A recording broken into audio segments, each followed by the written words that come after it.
Look, the argument on the other side is people were starting to really suffer. Americans were starting to feel the cost, and they were blaming Republicans and Trump more than Democrats. By the way, this funding of the government may only go on some of it till the end of January. So, we could be dealing with this issue again. You go look at anyone on the left or the far left, and they are pissed. Here's the headline to me. The headline is, it's good news that the government is reopening.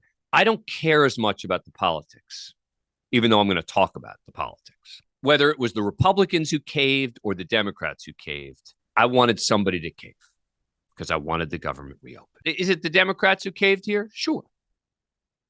But what was the other choice?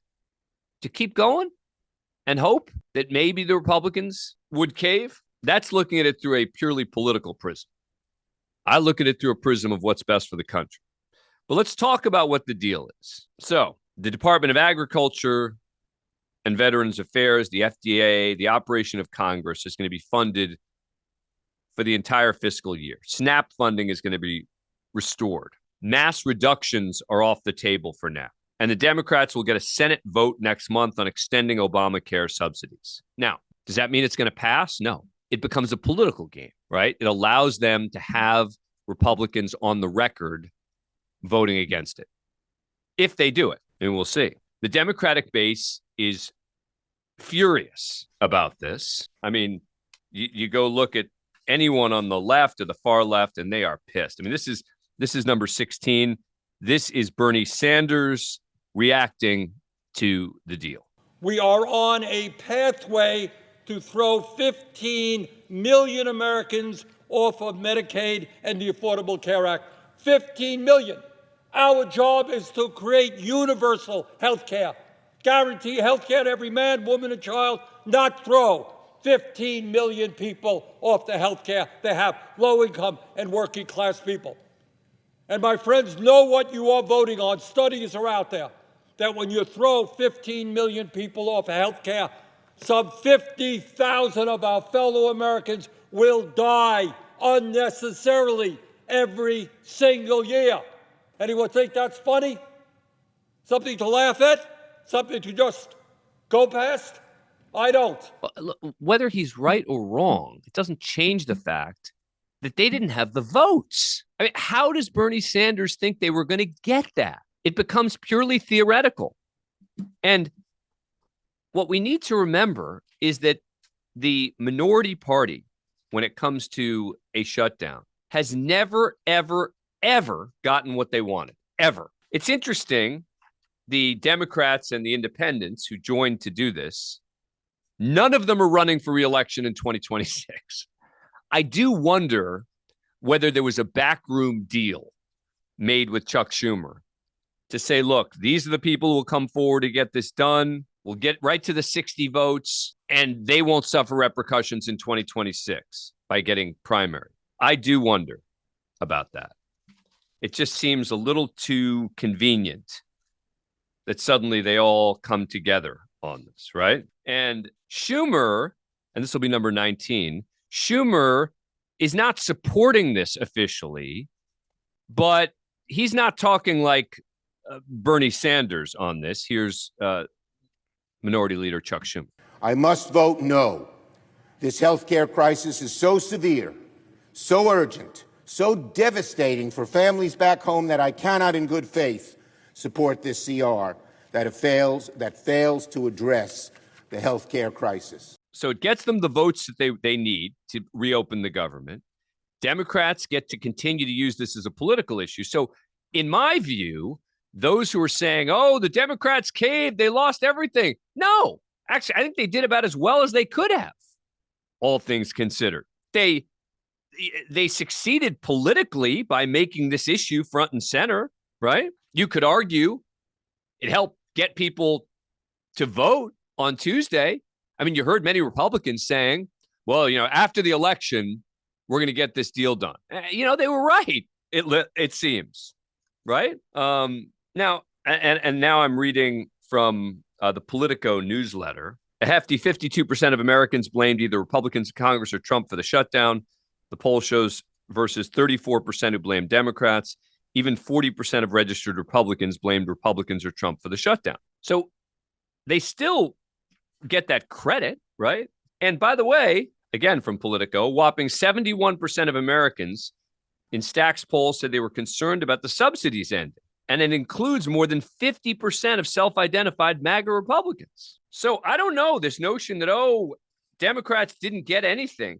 They were never going to get a lot. I don't know what those on the left thought they were going to get out of this. This is, and here I agree with Joe Scarborough on MSNBC on this. This is number one. So all this fear and loathing and all this whining, I wish Democrats for once, just once, could take a win and then understand the Republicans, they were never going to help working Americans. They learned that through this process. So you know who else learned that through this process? The American voter. Donald Trump was exposed and the administration was exposed, and Republicans were exposed as the party that fought like hell to give tax cuts to billionaires, to multinational corporations, to the richest of the rich. Wait, whether you view it as exposed or just that it was worked to a political disadvantage to Republicans, that's where I think the Democrats actually won here. And I think Senator Angus King said it quite honestly on MSNBC this morning with Scarborough. King typically votes with Democrats. This is number two. Well, Joe, you have to go back to what the strategy was at the beginning of the shutdown. There were two goals, both of which I support. One was standing up to Donald Trump. The other was getting some resolution on the ACA premium tax credit issue. The problem was the shutdown wasn't accomplishing either goals, and there was practically, well, there was zero likelihood that it was going to. In terms of standing up to Donald Trump, the shutdown actually gave him more power, Exhibit A being what he's done with SNAP and SNAP benefits across the country. Yeah, but that was always going to be the case. I mean, Democrats had to have known that when they went into it. So did Democrats cave? That's the question I'm interested in from all of you at 866-967-6887. Here's Senator Jeanne Shaheen, Democrat from New Hampshire, number 11, being asked this question. You say you're fighting on the Affordable Care Act. What do you say to your colleagues who say this isn't a fight?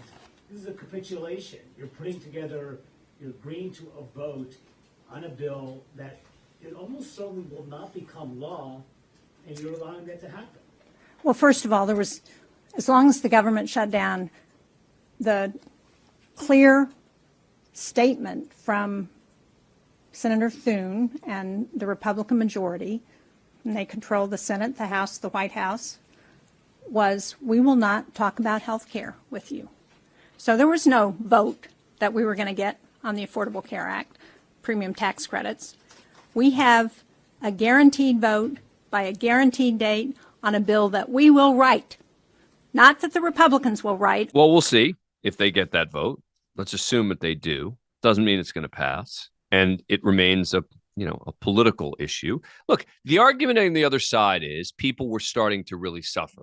Americans were starting to feel the cost, and they were blaming Republicans and Trump more than Democrats. That certainly doesn't seem like a good enough reason to me. Ezra Klein, who has become sort of a Democratic whisperer from the New York Times, wrote a column today where he said, if I were in the Senate, I wouldn't vote for this compromise. Shutdowns are an opportunity to make an argument, and the country was just starting to pay attention. If Trump wanted to cancel flights over Thanksgiving rather than keep healthcare costs down, I don't see why Democrats should save him from making his priorities so exquisitely clear. And I worry that Democrats have just taught Trump that they will fold under pressure. That's the kind of lesson he remembers. But it's worth keeping this in perspective.